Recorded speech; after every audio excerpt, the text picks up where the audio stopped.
Do you want to get out of debt and break the cycle of living paycheck to paycheck? Well, stick around. This video is for you. I'm going to tell you the number one way to get out of debt. The first step you have to do to get out of debt. By the way, I'm Shantae Charles, and my husband and I, we were $30,000 in debt. We have four children, 11 on down to 4 years old. Um, we were in debt $30,000. We had a loan on my husband's truck. We had credit card debt. We had a bunch of debt, $30,000 in debt. And we decided that, hey, we are going to get out of debt. We're going to take this seriously. We wanted to buy a home and we wanted to be consumer debt free before we bought a home. We only wanted to have to pay our mortgage payment and, of course, bills that you cannot avoid, your light bill, water bill, gas, things of that. You can never get away from those bills.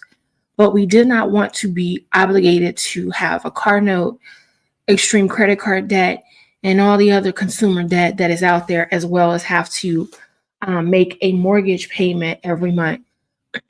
So we got serious about getting out of debt. And the number one thing that helped us with getting out of debt is we didn't care.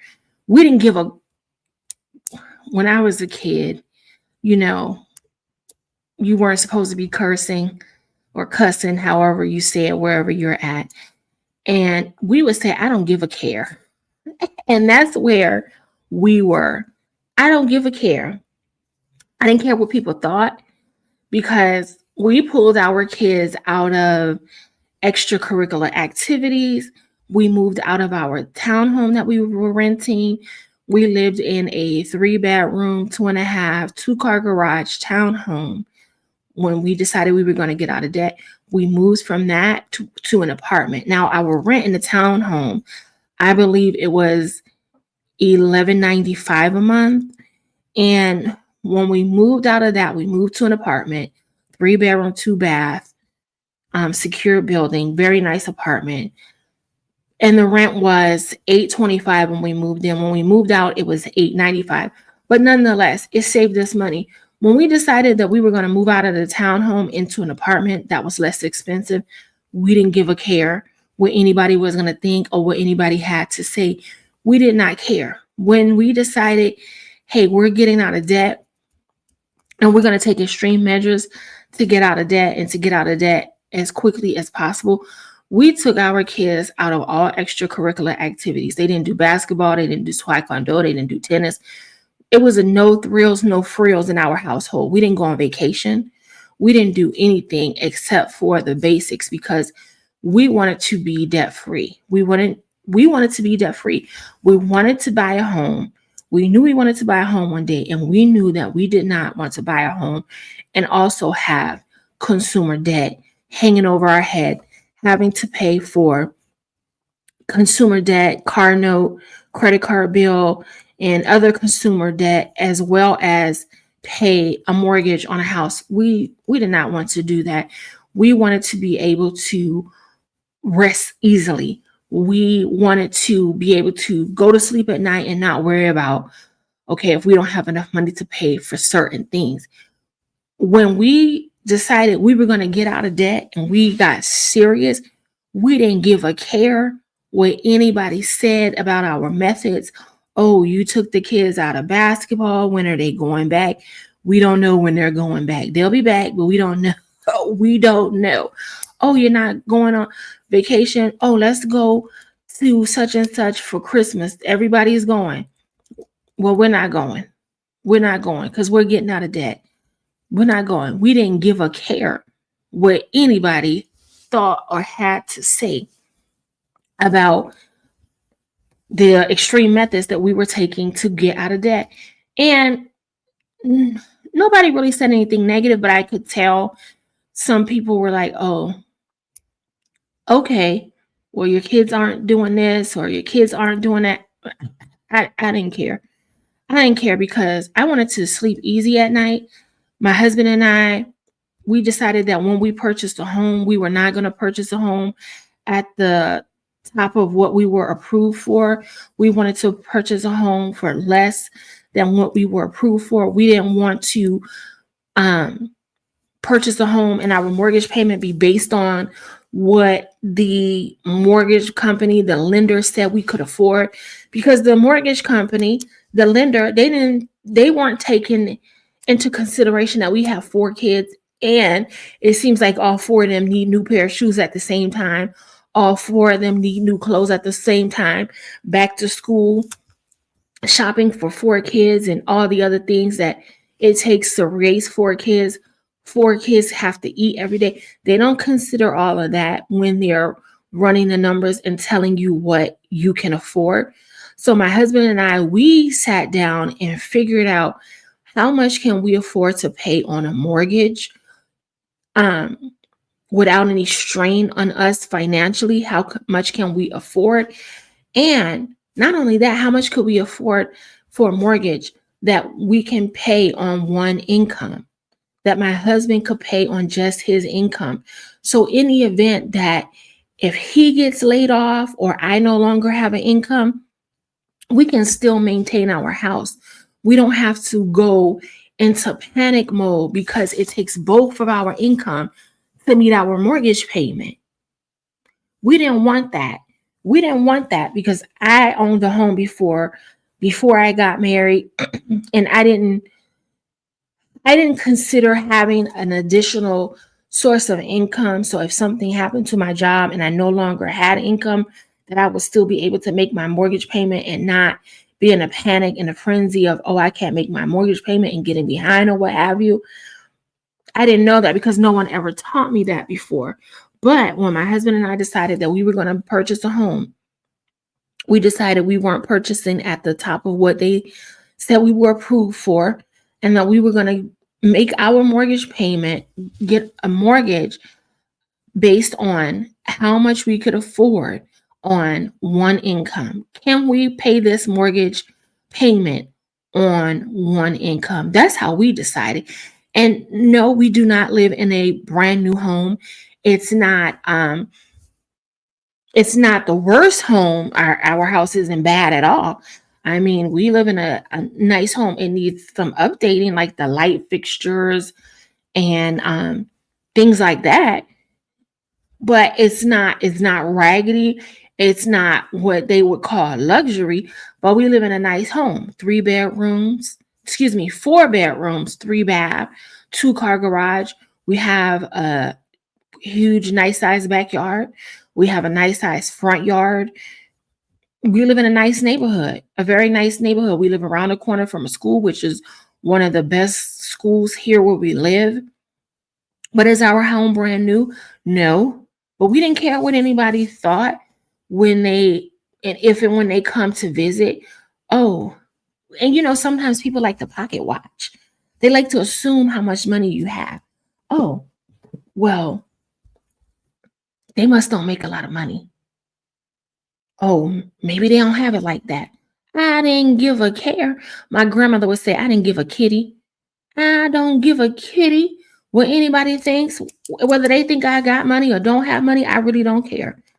As long as I know I'm doing well, my husband's doing well, our children doing well, that's what I care about. That's what I care about. We have our youngest son.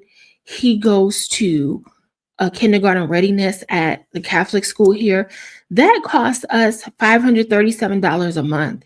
If we had a whole bunch of outstanding consumer debt, it would be a strain on us for us to be able to send him over to that program, which is an all-day program. It gets him ready for school for when he goes to kindergarten next school year. We wouldn't be able to do that if we were still in debt, if we had a lot of consumer debt, car note, and all that stuff. And some people may say, well, you don't need to do that. Well, that's what we choose to do. That's where we choose to spend our that's where we choose to spend our money. And we can. And we can. And now my other son, my oldest son, he's starting school online. That costs money. But that's where we choose to put our money, opposed to having a high price car note. Our cars are paid for. Are they brand new? Absolutely not. Do they get us from point A to point B, from point A to point B? Yes, they do. Yes, they do. They're not raggedy. There's nothing wrong with our cars. Yes, I would like a new car one day, but paying $700, which is the average cost, a monthly payment on a new car, that's kind of crazy. That's kind of crazy. Unless I have an asset that's paying me three times the amount in that asset, the money I'm getting from that asset is going to pay for this car now. Otherwise, it just makes no sense to me. I'd rather actually get to the point where I'm actually rich than look rich, but I'm actually broke.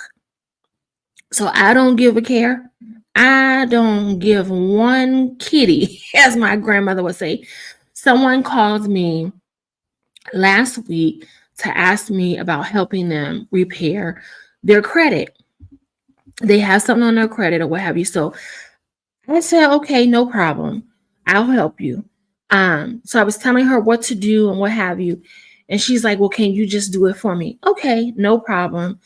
I'll write up the letters and what have you. You just sign it. And sure, I'll help you.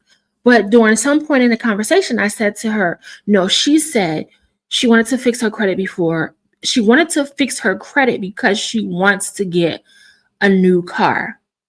So I asked her, I said, do you already have a car? Yes. Is the car broke down? Is the car got problems? No, I want a new car. I said to her, okay, I'm going to help you fix your credit. I don't have a problem with that. But because I teach financial education, I have to ask you. And I know this person. This person, I know her. So I said, I have to ask you, why do you want a new car? Do you know the average cost of a monthly payment on a car? She said, no. I said, $700. And she's like, oh, really? I said, yes, $700. I said, why don't you fix your credit and when you fix your credit, use the money that you're going to use to get a car, use that money to buy an apartment building or to buy a duplex. We have apartment buildings here in town. We have duplexes here in town for less than $200,000. Fix your credit to buy you an asset. And then once you start getting monthly rent from that, use that money to help pay for your car. But you're just going out to get a car. A car is a depreciating asset. That car is not gonna do nothing for you except make you feel good and look good because you're driving a new car. But it's a depreciating asset. An apartment building or a duplex is going to give you some money every month.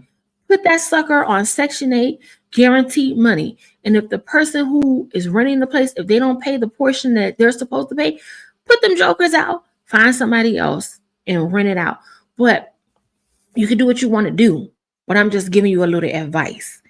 That you want to go buy a new car when the average car note is $700 and you're working to pay that instead of getting an asset that will pay for that for you. And she says to me, you know what, you're right. You're absolutely right. That's what I'm going to do. I don't know if she's actually going to do it or not. That's her business. I'm still going to help her. But we have to use a little more wisdom with how we're utilizing our money. Let your money make money for you. But once you get to the point where you don't give a care about what people think about what you drive, people think about what you're wearing, the quicker you will be free and get out of debt, get out of the bondage of debt.